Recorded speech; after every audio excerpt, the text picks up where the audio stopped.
निम्बाहेड़ा क्षेत्र में जिस तेजी से कोरोना संक्रमण फैला था उस पर प्रशासन ने अथक प्रयासों से काबू पाया, जिसमें निम्बाहेड़ा नगर के निवासियों ने संयम के साथ घरों में रहकर महत्वपूर्ण योगदान दिया। उसी का परिणाम है कि कोरोना संक्रमित मरीज बहुत तेजी से स्वस्थ होकर अपने अपने घरों को लौटे हैं और निम्बाहेड़ा नगर कोरोना महामारी से मुक्त हो सका है। उक्त आशय के विचार राजस्थान सरकार के सहकारिता एवं इंदिरा गांधी नहर परियोजना मंत्री उदयलाल आंजना ने कोरोना से जंग जीतकर स्वस्थ हुए 20 लोगों को निम्बाहेड़ा के एक निजी होटल स्थित स्टेप डाउन सेंटर से शुक्रवार को डिस्चार्ज कर घर भिजवाए जाने के अवसर पर व्यक्त किए। उन्होंने कहा कि कोरोना जैसी महामारी से जंग जीतने में समय पर व्यवस्थित उपचार के साथ साथ संक्रमित मरीजों के आत्मबल ने भी महत्वपूर्ण भूमिका निभाई है और उसी के चलते आज निम्बाहेड़ा शहर कोरोना से मुक्त हुआ है। मंत्री आंजना ने सभी स्वस्थ लोगों को बधाई देते हुए कहा कि वे घर जाकर अपने आसपास के लोगों और परिचितों से कोरोना से बचाव के उपायों और सावधानियों के बारे में चर्चा करें। इस अवसर पर मंत्री आंजना ने कोरोना महामारी के दौर में राजनीति करने वालों को आड़े हाथों लेते हुए कहा कि उन्होंने इस संकट के प्रारंभ से ही विपक्ष को साथ लेकर चलने और इस लड़ाई में उनकी राय को महत्व देने में कोई कमी नहीं रखी, परंतु आखिरकार राजनीति हावी हो ही गई। कोरोना से स्वस्थ हुए 20 लोगों को प्रशासनिक अधिकारियों की मौजूदगी में शुक्रवार को उनके घर भेजा गया। इस दौरान जिला कलेक्टर चेतनराम देवड़ा, नगर पालिका अध्यक्ष सुभाष चंद्र शारदा ने भी स्वस्थ हुए लोगों की हौसला अफजाई की एवं आवश्यक सुरक्षा उपाय की जानकारी देते हुए उन्हें फूल भेंट कर घरों के लिए रवाना किया। इस अवसर पर चित्तौड़गढ़ जिला कलेक्टर चेतनराम देवड़ा, ब्लॉक कांग्रेस अध्यक्ष पुरुषोत्तम लाल झंवर, जिला कांग्रेस महामंत्री गोपाल लाल आंजना, निम्बाहेड़ा नगर पालिका अध्यक्ष सुभाष चंद्र शारदा, उपाध्यक्ष परवेज अहमद, उत्तराखंड अधिकारी पंकज शर्मा, मुख्य चिकित्सा एवं स्वास्थ्य अधिकारी इंद्रजीत सिंह, प्रमुख चिकित्सा अधिकारी राजकीय चिकित्सालय डॉ मंसूर खान, नगर पालिका अधिशासी अधिकारी मुकेश कुमार चौधरी, विकास अधिकारी कैलाश चंद्र बसेर, तहसीलदार सीमा खेतान, जिला कांग्रेस सचिव एवं फालवा सरपंच भोपराज टैंक, नगर कांग्रेस प्रवक्ता नुसरत खान, पार्षद रोमी पोरवाल, कोई भूखा ना सोए अभियान के संयोजक महेश धूत सहित चिकित्सक, प्रशासनिक अधिकारी, पैरामेडिकल स्टाफ, जन प्रतिनिधि एवं पत्रकारगण उपस्थित रहे। हम चित्तौड़गढ़ के वासी हैं, गीत जीत का गाते हैं। माननीय सहकारिता मंत्री महोदय आदरणीय उदयलाल जी आंजना साहब, सभापति महोदय, उपस्थित सारे जनप्रतिनिधिगण, मीडिया के बंधुओं, नगर के अन्य गणमान्य नागरिकों और आज जो स्टेप डाउन सेंटर से स्वस्थ होके अपने घर जा रहे हैं मेरे सारे भाई और बहनों, जब निम्बाहेड़ा में 25 अप्रैल की शाम को 5:30 बजे खबर आई कि पॉजिटिव केस आया, ये समझ में बहुत बड़ा धक्का सा लगा कि हमने जिस जिले को पूरी तरह से सारे जनप्रतिनिधियों के सहयोग से, जिले के सारे नागरिकों की मदद से बिल्कुल बचा के रखा हुआ है, 1 महीना निकल गया। जैसे ही ये केस आया तो 10 मिनट तक तो ये मैं विश्वास नहीं कर पाया कि कोई पॉजिटिव केस जिले में आ सकता है, और ये हकीकत थी, इसको स्वीकार करना था। कुछ कठोर निर्णय हमें लेने थे, वो हमने लिए। उससे कुछ असुविधा निश्चित तौर से निम्बाहेड़ा के नगरवासियों को हुई होगी, और वो हमारी मजबूरी थी, उसके अलावा कोई विकल्प नहीं था। हमने पूरी कोशिश ये करी कि इस कर्फ्यू में भी आपको सुविधाएं मिले, तकलीफ नहीं हो। घर में रहने की मजबूरी थी, वो तो थी। इस 41 दिन की कर्फ्यू की यात्रा में माननीय मंत्री महोदय का, सभापति जी का, जितने भी जनप्रतिनिधि हैं उन सब का मैं आभार व्यक्त करूंगा कि पूरा सहयोग और समर्थन हमें मिला। निम्बाहेड़ा की जनता को मेरा बड़ा सैल्यूट। 41 दिनों में जिस समझदारी और जिस सहयोग का परिचय उन्होंने दिया, एक बहुत बड़ा सैल्यूट उनके लिए बनता है। मीडिया के सारे बंधु, सर यहाँ का मीडिया इतना एक्टिव है, एक्टिवनेस के साथ साथ सक्रिय, मतलब सकारात्मक सोच रखता है। जैसा कि वीडियो साहब कह रहे थे, पल पल की अपडेट हमें मीडिया से मिलती रहती थी, और उन सब चीज़ों से हम आगे की व्यू रचना, रणनीति बनाने में सफल रहे। इस मौके पर मैं यहाँ के लोकल मीडिया के सारे बंधुओं को चाहे वो व्हाट्सएप पे हो, चाहे वो फेसबुक पे हो, जितने भी माध्यम हैं उन सब पे पूरी तरह से सकारात्मक सोच के साथ आपकी जो सक्रियता रही वो हमें बहुत मददगार रही। आपका बहुत बड़ा आभार, साधुवाद और धन्यवाद। सर, निमाड़ा में संक्रमण आया, ये अच्छी बात नहीं थी, आ गया, इसको झेलना था, इससे लड़ना था, इससे मुक्त करना था। सारे लोग, सारे विभाग, माननीय मंत्री जी के नेतृत्व में, सभापति जी, सारे जनप्रतिनिधिगण और सब लोगों ने मिलकर के इस लड़ाई को हमने लड़ा। 2-3 चीजें बड़ी इंपॉर्टेंट है सर। इस शहर में अब तक 5,800 सैंपलिंग हुई है और मेरे ख्याल से किसी भी शहर का 7.5-8% लोगों की सैंपलिंग हुई है। ये एक रिकॉर्ड हो सकता है, मैं कंफर्म नहीं कर सकता, पर इतनी बड़ी सैंपलिंग कहीं नहीं। कोशिश ये थी कि जितने ज्यादा संपर्क कर सके, चाहे वो संपर्क में थे, संपर्क में नहीं थे, किसी को वहम हो, किसी को शंका हो कि भाई मेरा भी हो सकता है, हमने किसी को मना नहीं किया। वोट स्पॉट में हमने टेस्टिंग के लिए सैंपल कलेक्शन का सेंटर बनाया, एक हमने बस स्टैंड पे बनाया, हॉस्पिटल में हमने बनाया। सर, ये हमने सारा काम उसमें किया। दूसरा बात, रिकवरी के मामले में जिस तेजी से इस शहर में रिकवरी हुई है, मतलब ये तारीफ काबिल है कि पहला केस हमारा 25 को आया और आखिरी केस हमारा अगले महीने की 19 को आया। उसके बाद कोई केस नहीं आया। तो आप देख लीजिए कितने दिनों में हमने इसको बहुत जल्दी से कवर कर लिया। ये भी मेरे ख्याल से जब लिखी जाएगी सारी एनालिसिस के बाद तो ये भी एक रिकॉर्ड होगा कि निमाड़ा में बहुत तेजी से रिकवरी हुई और इसका पूरा क्रेडिट आपके विश्वास को, आपके आत्मबल को जाता है। आपने मन में ये विश्वास रखा कि ये कोरोना तो क्या है, इससे तो हम लड़के बिल्कुल ठीक हो जाएंगे। ये जो आत्मबल और आत्मविश्वास है, ये बहुत बड़ी चीज होती है। और एक सबसे बड़ी बात है, मैं आपसे निवेदन करना चाहूंगा सर, कि जितने भी जिलों में कहीं भी कोरोना पॉजिटिव आया तो पेशेंट को सीधा हॉस्पिटल में रख दिया और हॉस्पिटल जो है वो बाकी ट्रीटमेंट के लिए बिल्कुल बंद हो गए। निमाड़ा में एक भी पेशेंट को हॉस्पिटल में नहीं रखा गया। एक नया एक्सपेरिमेंट हमने किया ताकि हॉस्पिटल आम लोगों की नॉन कोविड ट्रीटमेंट के लिए खुला रहे। और मैं डॉक्टर मंसूर से फिगर ले रहा था, उस हाल में भी जब शहर में पूरा संक्रमण फैला हुआ था, 250 से 300 की ओपीडी और 20 से 25 आईपीडी उन दिनों में भी रही। ये बहुत बड़ी बात है कि हॉस्पिटल भी लगातार हमारा चलता रहा। इसके लिए हमने अलग से एफर्ट्स किए, क्वारंटाइन सेंटर अलग बनाए, कोविड केयर। हम शायद राजस्थान में पहला जिला है जिसने कोविड केयर सेंटर अलग से बनाया, ताकि सब जगह पेशेंट्स को हॉस्पिटल में रखा गया। ये सब आप लोगों के सहयोग से उसमें हो पाया सर। पूरे शहर में पीडीएस का बंटवारा था, तो राशन सामग्री की हमने कोशिश करी कि सप्लाई हो। मैं मानता हूँ कि पूरी नहीं पड़ी होगी, पर दिक्कत लोगों को नहीं आए, इस बात की पूरी कोशिश हमने करी थी सर। ये बहुत बड़ा दिन है, बहुत अच्छा दिन है। कोरोना फिर एंट्री नहीं मारे, इसके लिए हम सब लोगों को सतर्क और जागरूक होने की जरूरत है। धन्यवाद। जय हिंद, जय भारत। ऐसा कभी लगा ही नहीं कि हम पेशेंट हैं या हमें कोई कोरोना हुआ है। हम सब प्रशासन ने बहुत अच्छा ध्यान रखा, किसी भी चीज़ में कभी कोई दिक्कत नहीं। सभी उपस्थित साथियों को नमस्कार। श्रीमान कलेक्टर महोदय, हमारे चेयरमैन साहब सुभाष जी, ब्लॉक कांग्रेस अध्यक्ष पुरुषोत्तम जी, पूर्व प्रधान गोपाल जी, एसडीएम साहब, पीडीओ साहब, नगर पालिका के ईओ, तहसीलदार साहब, समस्त अधिकारीगण, पुलिस के डीवाईएसपी साहब, सीएमएचओ साहब और समस्त उपस्थित अधिकारीगण, मीडिया के सभी मेरे साथी, और आज वापस सकुशल होकर के सब अपने घर पर लौट रहे मेरे निमाड़ा के सभी कोरोना ग्रस्त होकर के आज मुक्त हो गए और खुशी खुशी कर रहे हैं, उन सबको मेरा पुनः अभिवादन। इससे पहले 3 कैंप अटेंड कर चुका हूँ और तीनों बार निमाड़ा की संख्या उनमें ज़्यादा थी और सबको अलग अलग चित्रों से भेजा था। आज आखिरी दिन है, आज ये कहते हुए बड़ा फख्र है कि एक भी पेशेंट निमाड़ा का पॉजिटिव नहीं रहा और आप भी स्वस्थ होकर घर जा रहे हैं। इससे बड़ा शुभ दिन हमारे लिए और कोई हो नहीं सकता, इसलिए आपको इस दिन के लिए बहुत बहुत बधाई।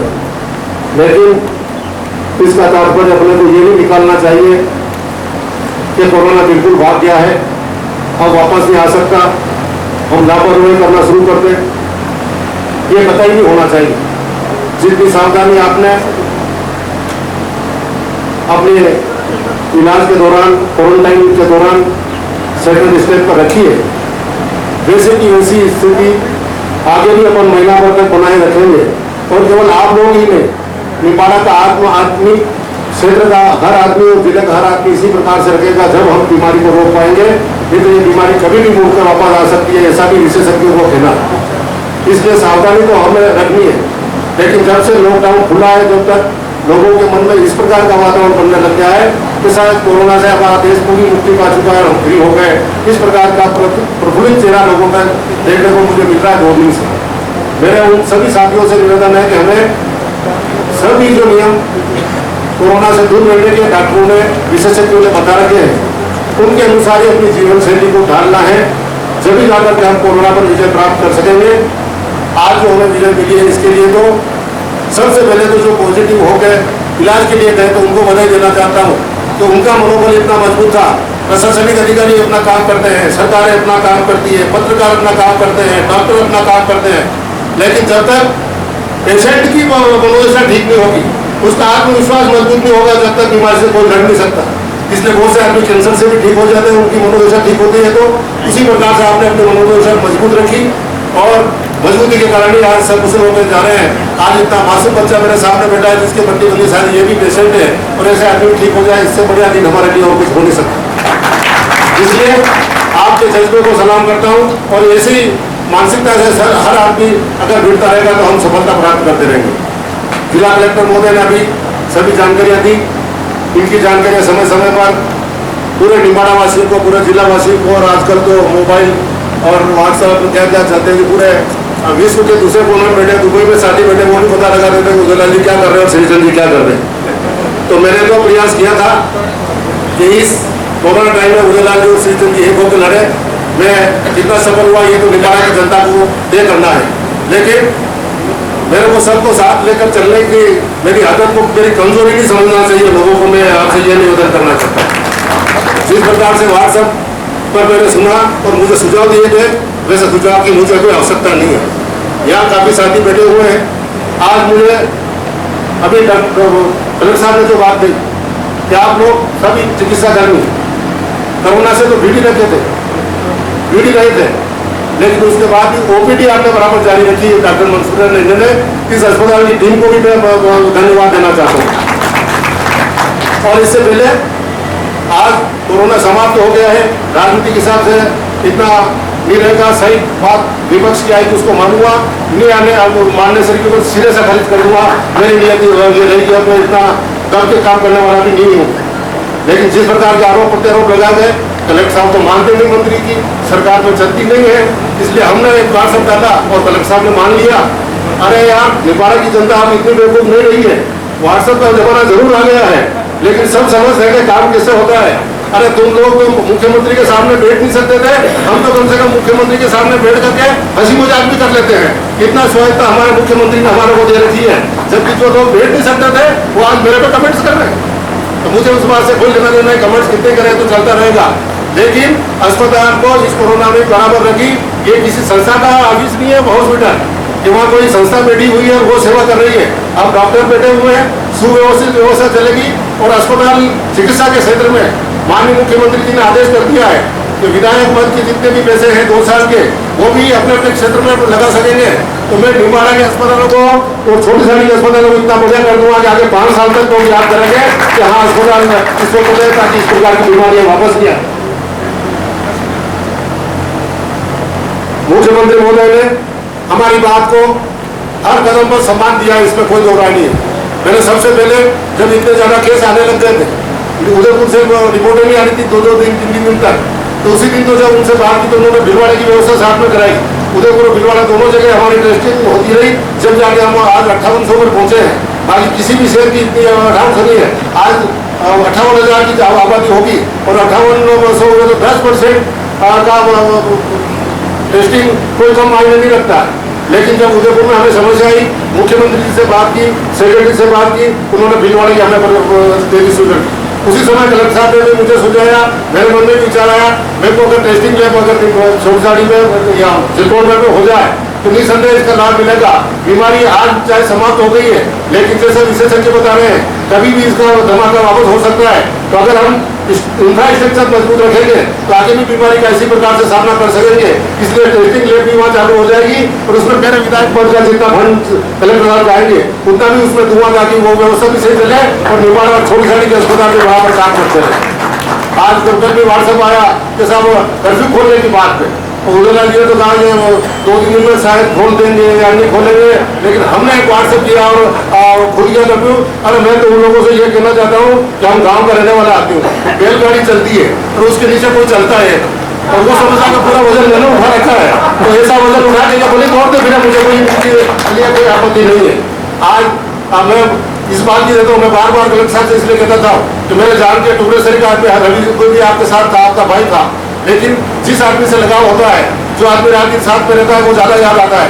जब उसको पॉजिटिव हुआ और मेरे पास उदयपुर से और अन्य जगहों से ये फोन भी आने लगे कि साहब निपोड़ा में तो आपने रवि नाम का कोई व्हाट्सएप था जिसने कोरोना करने लगा दिया।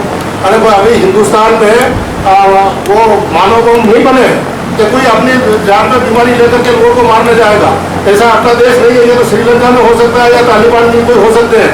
तो आदमी को स्वयं बीमार होगा, आज कोई मनीष बेचारा बीमार हो गई दुनिया में नहीं है, उसकी वाइफ भी पार्षद रही है, उसकी भी समाधि वो भी ठीक होकर घर पे रही है और उनके घर से पहला केस ये आया था, लेकिन रवि को टारगेट किया जा रहा है कि रवि ने हमारे को बीमार कर दिया, रवि ने बीमार कर दिया।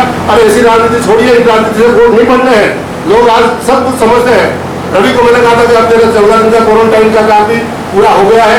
डॉक्टर ने जैसी राय दे रखी कि 14 दिन क्वारंटाइन पूरा करने के बाद 14 दिन और घर पे क्वारंटाइन कर लो और उसके बाद आप नियमित लाइफ में आ सकते हो। मैंने उसको कहा तेरे 14 दिन पूरे हो गए, तो कहा हो गए, तो तू आना चाहता है लोग कल के प्रोग्राम में आज के लिए मैंने उससे निवेदन किया था, कहा था निवेदन नहीं किया, निवेदन तो कलेक्टर साहब करता, उनसे नहीं करता। मैं उसे कहा था कि वो आ सकता है क्या, उसने कहा साहब सावधानी बढ़िया है, मैं 7 दिन और ज्यादा क्वारंटाइन में रह करके उसके बाद फिर जनसेवा में आऊंगा। ये उसकी उदारता है, उसकी मांग है। और आप साथियों से भी निवेदन करना चाहता हूँ कि 14 दिन की जगह 21 दिन और निकाले, लेकिन अपने स्वास्थ्य का ध्यान रखें। कुछ न कुछ तो असर आप लोगों पर आया था, इसलिए सावधानी अपनी रक्षा करती है। सुभाष की एक टीम थी, जब कोरोना आया सुभाष और रवि गाड़ी लेकर के पूरे निपाड़ा में हमेशा जगह दौड़ते फिरते थे, लेकिन जिस दिन वो पॉजिटिव आया उस दिन सुभाष को मैंने सबसे ज्यादा चिंता रही कि शायद सुभाष की पॉजिटिव आएगा, लेकिन ईश्वर ने सुनी और ये भी आया और वो भी ठीक हो गया और आप सब भी ठीक हो गए हैं। गंभीर प्रकृति के बीमारी से जो ग्रसित दोनों थे, चाहे वो मनीष था या चाहे वो जैन साहब थे, तो दोनों के एक शुगर बहुत ज्यादा, एक एस्थमेटिक प्रबल, इस कारण से गए। बाकी आज 162 स्वस्थ होकर घर पे जा रहे हैं। ये हमारे स्वास्थ्य विभाग की कमाल है, इसलिए मैं स्वास्थ्य विभाग को बहुत बहुत धन्यवाद देता हूँ और आपके सदस्यों को भी धन्यवाद देता हूँ। राजनीति करने का समय आप खुला हुआ करेंगे। विपक्ष को बहुत बहुत धन्यवाद देता हूँ कि इस प्रकार से कमेंट्स करते रहे ताकि हमें भी नींद आराम से नहीं आवे और हम सावधानी रह करके हर बात का रास्ता निकालते रहे। मैंने उन पत्रकार साथियों से भी कहना चाहता हूँ कि जिनके साथ हाथ में कलम है उनको ये चाहिए कि जब कलम लिखने के लिए लेते हैं, जब समाचार पत्र लिखने लगे, अपनी राजनीति की चुनौतियों को उतार के बाहर रखते हैं और उसके बाद कलम हाथ में लेंगे तो ज्यादा पत्रकारिता के साथ न्याय कर पाएंगे। तो एक हाथ में तो राजनीति रखते हो और एक हाथ में कलम रखते हो, इस प्रकार से नहीं चलेगा। और चलाओ तो चलाओ, आजकल तो व्हाट्सएप का जमाना है। उदयलाल अपनी बात अपनी फेसबुक पे डाल के भी चलाना जानता है, इसलिए किसी के पीछे मुड़ के नहीं देखूंगा, लेकिन पत्रकार साथियों को सम्मान करता रहूंगा। उनको अपने धर्म का पालन करना चाहिए। धन्यवाद। जय हिंद। से कहना चाहता हूँ कि मैं कोई कुशल वक्ता नहीं हूँ, हमेशा से माइक पे आने से हिचकिचाता रहा। आज भी मेरे ऊपर वो हिचकिचाहट थी, इसलिए मैंने अपना नाम नहीं लिखा है, लेकिन आज बोलने का मन हुआ तो मैं चाहता हूँ कि मैं 2 शब्द अपने मन की बोल दूँगा। सभी जो आज स्वस्थ होकर घर जा रहे हैं उन्हें सभी को शुभकामनाएं। सभी अधिकारियों, कर्मचारियों, सभी विभाग के अधिकारी, कर्मचारी, मीडिया कर्मी, सभी समाज सेवियों ने इस दौर में जो सेवा कार्य किए हैं, जो सहायता करी, कहना चाहता हूँ मैं आज अपने आप को काफ़ी गौरवान्वित महसूस कर रहा हूँ। जब इस दौर की शुरुआत हुई थी, जब लॉकडाउन शुरू हुआ था, मैंने माननीय मंत्री महोदय जो हमारे परिवार के मुखिया हैं, शहर के मुखिया हैं, इस नगर के मुखिया हैं, क्षेत्र के मुखिया, मैंने उनसे बात करी थी दौर के बारे में। तब उन्होंने मुझे बात कही थी कि हमें कोई भी सेवा कार्य राजनीति से परे हट के करना है। इस दौर में हर आदमी ने अपने नफे नुकसान को देख के, चाहे वो किसी भी तरह का हो, राजनीतिक लाभ के लिए काम किया होगा। लेकिन बार बार जब भी इनसे चर्चा करी, इन्होंने मुखिया होने के नाते सभी की सोच की पहचान की। एक मुखिया का जो फर्ज होता है सभी के बारे में, हम लोग अपने बारे में सोचते हैं और मुखिया, परिवार का मुखिया सभी के बारे में सोचता है। और इस पूरे दौर में हमारे मुखिया का जो दायित्व था, इन्होंने कुशलतापूर्वक बिना किसी राजनीतिक लाभ के इन्होंने कहा सभी के बारे में, हमें किसी में कोई भेदभाव नहीं करना है। और उस दौर में जब हमने जनता रसोई का संचालन शुरू किया, तब भी आपने आगे रख के मुझे कहा था कि श्री जेटली से बात करना। मैंने उनसे बात करी, सभी पार्षद साथी, चाहे वो किसी भी दल का था, इन्होंने कहा इस पूरे दौर में जो पूरी दुनिया के अंदर चल रहा है उसमें हमें कहीं भी राजनीति को नहीं करनी है। और पूरे समय इन्होंने कभी राजनीतिक लाभ के लिए बात नहीं करी। जब भी मैं इन्हें कोई बात कहता था तो ये कहते कि अभी राजनीतिक लाभ का काम करने का समय नहीं है, अभी केवल और केवल सेवा कार्य करने का समय है। इस दौर से हम निकलेंगे, उसके बाद राजनीति भी करेंगे, लेकिन इस दौर में और ऐसे समय में हमें कोई राजनीति नहीं करनी है। मैं आज गौरवान्वित हूँ, मेरे शहर के नागरिक जिनका मैं प्रतिनिधित्व कर रहा हूँ, जिन्होंने मुझे प्रथम नागरिक बनाया है, मैं उनकी सबकी तरफ से आप सभी का बहुत बहुत धन्यवाद देता हूँ। हमारे मुखिया का, जिसने बिना किसी राजनीतिक लाभ के हर वक्त, जब भी हम लोगों ने भी कहा कि सर इसमें हमें नुकसान हो सकता है राजनीति का, तो इन्होंने हमें 2 शब्द कहे कि इस समय इस तरह की बात करना कभी उचित नहीं होगा। हम गौरवान्वित है और मैं चाहता हूं कि जिन लोगों ने हमारे परिवार के मुखियाओं के लिए एक बार हम सभी लोग पुरजोर ताकत से तालियां बजाकर हार्दिक धन्यवाद दें। आप सभी का बहुत बहुत धन्यवाद।